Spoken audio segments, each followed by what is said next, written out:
Íbamos a recibir al periodista y escritor Pablo Sirven, que además es secretario de redacción y columnista dominical del Diario de la Nación, por motivo de su publicación de su última novela, Operación Salustro. ¿Cómo le va, Pablo? Un gusto. Kevin desde Radio América. Hola Kevin, ¿cómo estás? Gracias por el interés y por esta charla. No, yo cuando ya vi que por las redes sociales de la editorial ya se estaba promocionando la novela suya, yo dije, bueno, voy a tratar de buscar el contacto para tratar de establecerlo con él. Bien, en relación a la novela acá, un poquito. Para los oyentes, esta novela que Pablo escribió, si me equivoco en algo, Pablo, le pido que me corrija, es sobre esa operación Salustro, basada en el secuestro y asesinato de aquel empresario Oberlán Salustro en 1972, ¿o no? Es así, sí, es más que eso, ¿no? Porque sin duda es el hecho muy resonante en ese año, por esas 3 semanas que estuvo en cautiverio, Sí. Y el desenlace tan trágico, ¿no? Pero bueno, yo le puse una vida antes, porque para los argentinos de Salustro solo conocimos esas 3 semanas cuando la organización armada mandaba como pruebas de vida 1 o 2 fotos de él, pero tuvo una vida riquísima antes y muy intrépida también, porque había sido soldado en la Segunda Guerra Mundial y había sido partisano contra Benito Mussolini en Italia, ¿no? Bien. ¿Quién fue Salustro para al oyente? ¿Cómo llegó ese personaje? ¿Cómo ese personaje marcó la historia argentina? Mira, Salustro era paraguayo de nacimiento, Sí. aunque por sangre le corría todo el linaje italiano y él era un italiano por sangre, ¿no? Estudió en Europa jurisprudencia y después justo cuando fue partisano contra Mussolini conoció a una persona que sería muy clave en su vida, como Aurelio Pechey, perdón, Sí. que fue quien lo introdujo en Fiat. Y en el año 46-47, Fiat estaba tratando de expandirse en América Latina y entonces va a trabajar a la Argentina a partir de entonces y bueno, escala posiciones hasta ser el director general. Vos sabés que Fiat en los 70 era la empresa número 1 de la Argentina, ¿no? Sí. Entonces tenía una gran relevancia. Yo lo que hice un poco en la novela es alternar capítulo por medio con un personaje ficticio que es un guerrillero, Sí. Nahuel Sima, pero cuyo todo su entorno es real, ¿no? De cómo funcionaban las organizaciones armadas, cómo se infiltraban en las fábricas, como Fiat, y tiene toda una parte que para el lector uruguayo me parece que va a ser interesante porque tiene un costado por el lado de Tupamaro, ¿no? Sí. Este personaje se relaciona con una chica que está en Tupamaro, se entrena cerca de Punta del Este y después la verdad de la cuestión es que en el secuestro de Salustro, quien manejaba la camioneta que lo secuestró era Tupamaro, era un Tupamaro, porque claro, Tupamaro fue de las primeras organizaciones armadas desmembradas, ¿no? Acá en Uruguay, Sí. pero varios de sus miembros se cruzaron el Río de la Plata y empezaron a alistarse en organizaciones como el ERP, ¿no? Que fue el caso de Andrés Alsina, ¿no? Que hace poco creo que sacó un libro sobre narcotráfico. Bueno, él estuvo justamente en ese operativo que lo llevó al secuestro, primero a Salustro, primero al secuestro y después a su asesinato, ¿no? Bien. Le voy a hacer una pregunta. Yo estuve investigando con lo poca información de alguna manera que pude acceder a cómo fue este caso. ¿Cómo cree usted que fue, de alguna manera se podría decir, el objetivo declarado en aquel entonces de ese ejército revolucionario del pueblo a la hora de secuestrar a Salustro? ¿Usted me podría decir cuál de alguna manera ve ese objetivo? ¿Cómo lo vio? Sí, hay algunos genéricos y otros más puntuales, Sí, ¿no? Lo genérico es que, digamos, el ERP, que era de ascendencia trotskista, y sí, Montoneros, que era de ascendencia peronista, eran los dos principales grupos armados en la Argentina, ¿no? Montoneros había hecho su bautismo de fuego, fue un acto de gran conmoción social, como fue el secuestro y asesinato del expresidente general Aramburu en el año 70, y ERP da este golpe contra Salustro 2 años después, en el año 72. Entre medio, bueno, estas organizaciones mataban a mansalva, en general con tendencia mayoritaria a miembros de fuerzas de seguridad, militares, pero cada tanto buscaban como algún nombre de gran resonancia, ¿no? sí, Como fue el caso de Aramburu, como fue el caso Salustro. En general había en los 70 como mucho rechazo hacia Estados Unidos y el imperialismo, y bueno, estaba todavía la Revolución Cubana que había sido en el 59, todavía tenía como un hálito a las nuevas generaciones les llamaba la atención. Estaba el Mayo francés en el 68, después lo que fue el Cordobazo en el 69, toda la efervescencia de esos años que era campo fértil para sí, estas organizaciones, ¿no?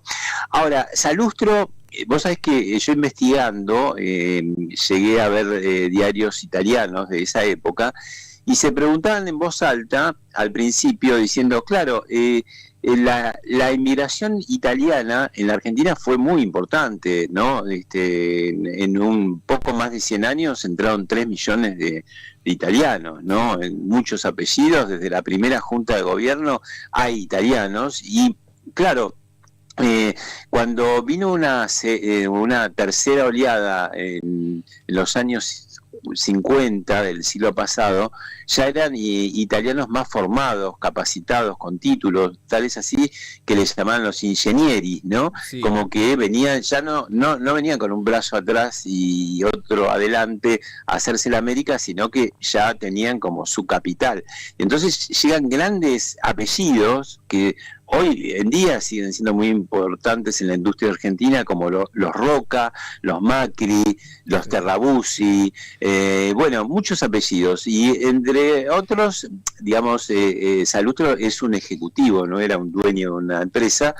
Y él no le quitaba el cuerpo a las negociaciones muy aguerridas y ásperas que había en esa época, salariales o muchas demandas gremiales que había en Córdoba, que era nuestra provincia donde más fábricas había. Estamos hablando casi de un mundo que ya desapareció, ¿no? De las industrias, de los automóviles, no que hayan desaparecido, pero se han fusionado, y hoy por hoy no tienen tanta fuerza, ¿no? sí. En la Argentina.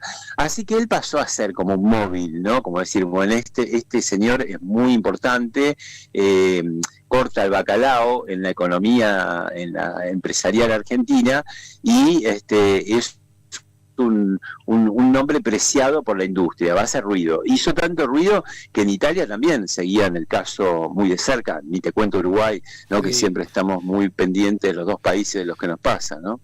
Bien, de alguna manera podríamos decir entonces que de alguna manera esa Argentina, ese contexto de la Argentina, sobre todo en 1972, de alguna manera, ¿cómo eso significó a la hora del propio secuestro y asesinato en Salustro?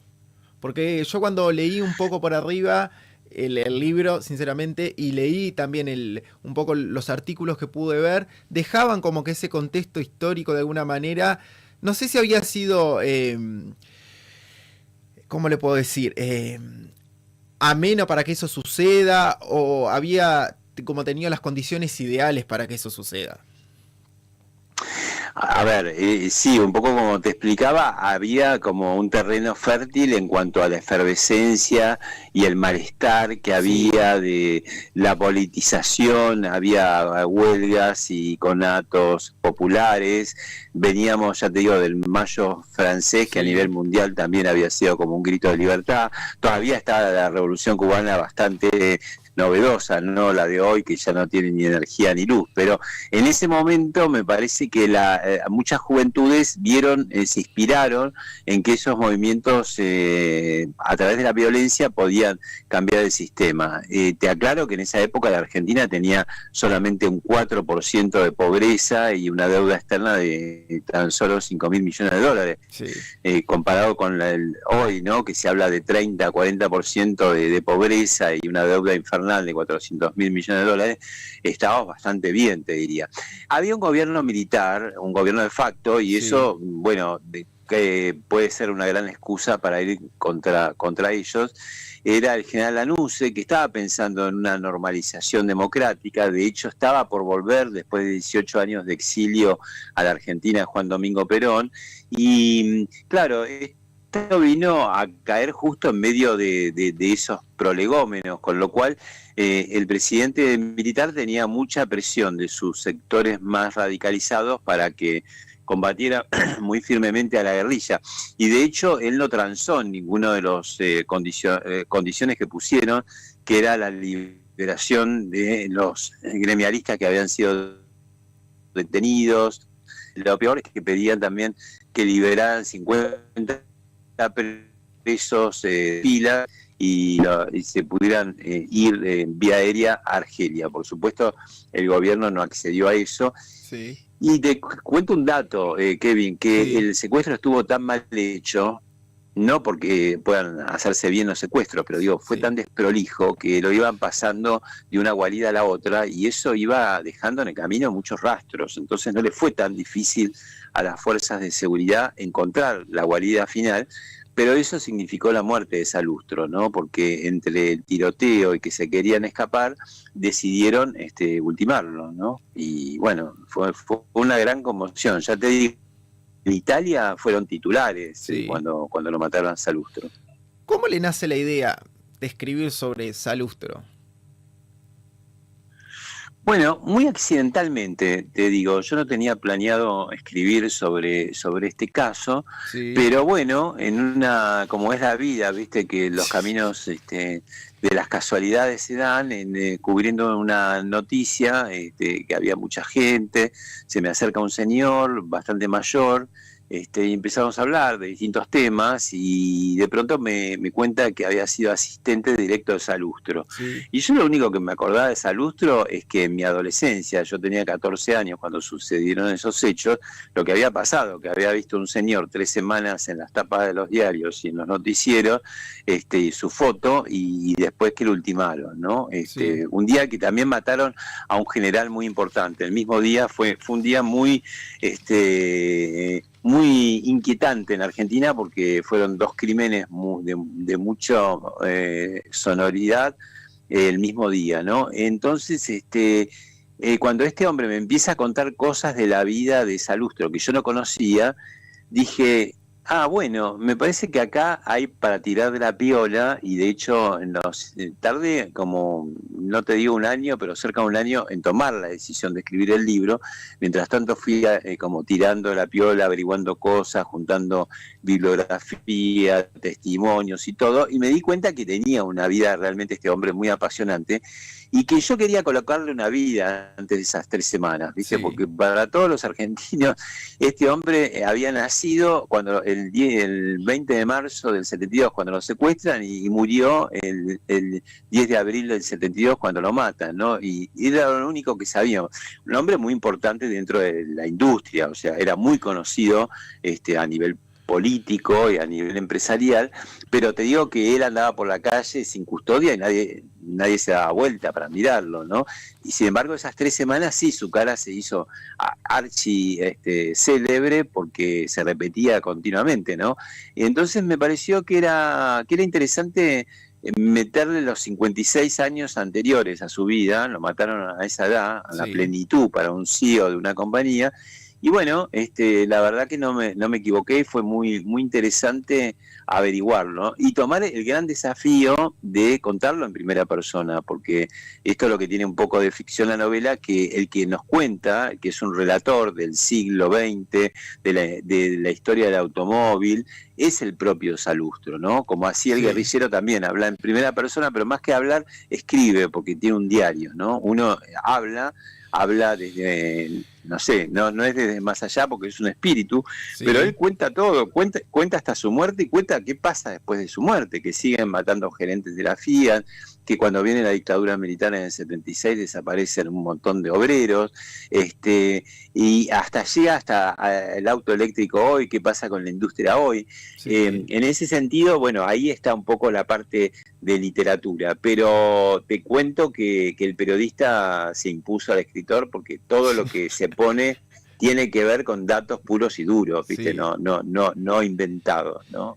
Así que bueno, hicimos una buena combinación entre mi faz escritora y mi faz periodística, ¿no? Y triunfó la periodística, creo. Bien. U- eh, ¿Usted ve un interés a la hora de plantear estos temas en la sociedad actual, por ejemplo Argentina? ¿Vio un interés?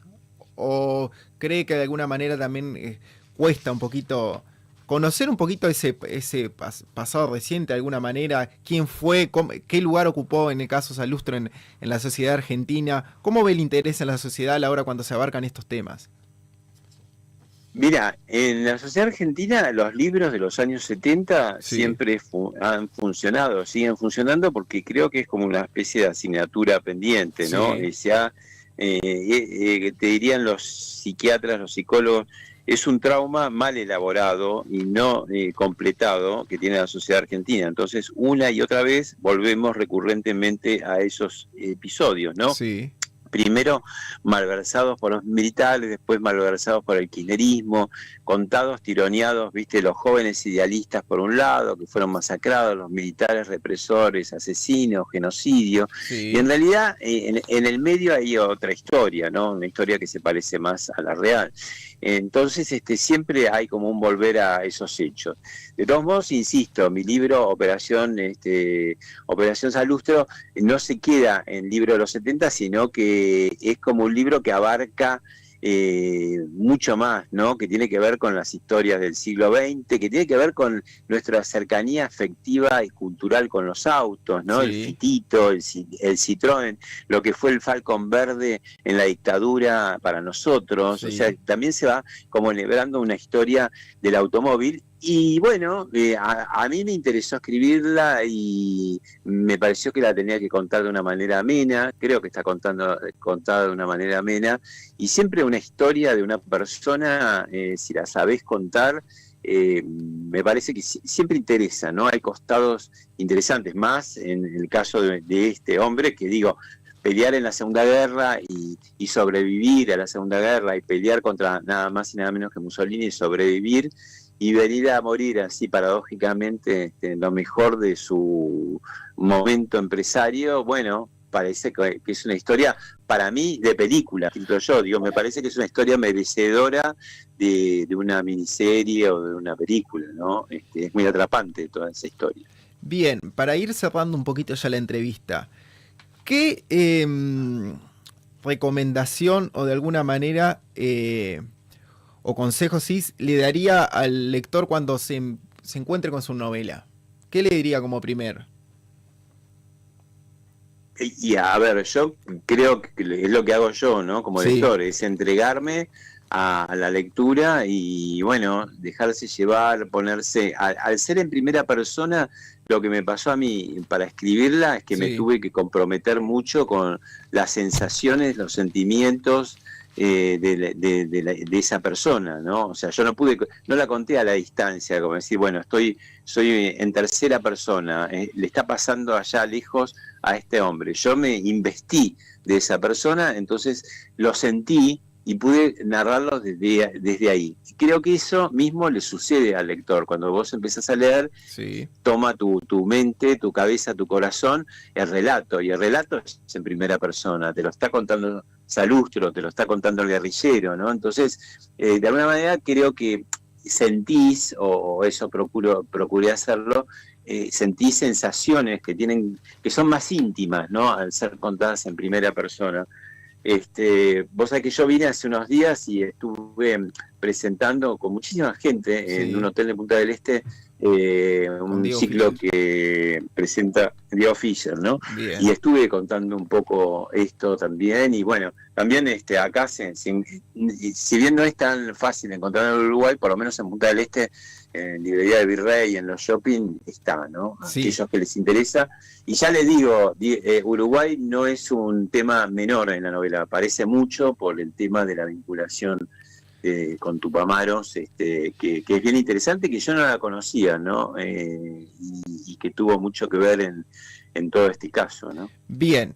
Operación Salustro, una novela de Pablo Sirven, por Editorial Sudamericana, como el propio te lo comentaba. Acá lo pueden encontrar en Libros de Punta Shopping, El Virrey de Punta Shopping, y Libros Atlánticos Punta Shopping y Librería El Virrey. Fue un gusto hacerle la entrevista, siempre es un gusto leer la literatura que usted escribe, siempre yo leí en su momento la de Esteban Burlich, Un guerrillero del silencio, las entrevistas que usted ha hecho en el ciclo de La Nación, aquel ciclo que hizo en su momento que yo se lo destaqué cuando lo convoqué para la entrevista, que fue Hablemos de otra cosa. Siempre es bueno encontrarse con estas voces para tratar de tener como un parámetro o una cierta guía para hacer un poco de periodismo. Fue un gusto, Pablo Sirven. Bueno, para mí también muy agradecido de darme este espacio y de poder conectar con la audiencia uruguaya, en particular de Estenia, que yo soy bastante habitué, no tanto en temporada, en la primera quincena de enero, que trato de huir, porque viene mucha gente, pero después vengo en algunos momentos del resto del verano y en el resto del año, ¿no? Nunca me canso. De hecho, he escrito parte de Guerrero del Silencio, buena parte de Guerrero del Silencio la escribí acá en La Barra, donde yo estoy, y bueno, siempre me es muy gratificante cruzar el charco, como decimos los rioplatenses. Exactamente. Fue un gusto. Hasta pronto. Bueno, chao, hasta pronto, gracias. Nos vemos.